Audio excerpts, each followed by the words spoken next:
21 Pinoy seafarer ng MV Tutor na nasagip mula sa mga Houthi sa Red Sea dumating na sa Pilipinas ngayong araw matapos mailigtas noong Biyernes ng gabi sa utos ni Pangulong Ferdinand R. Marcos Jr.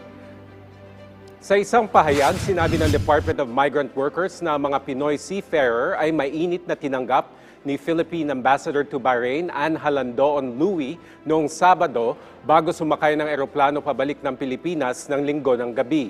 Kasama pabalik ng Pilipinas ng mga seafarer si DMW Labor Attaché Hector Cruz. Sinalubong naman ni Migrant Workers Secretary Hans Kakdak ang 21 Pinoy seafarer kasama sina Health Secretary Ted Herbosa at Tingog Representative at House Committee on Overseas Workers Affairs Chair Jude Asidre.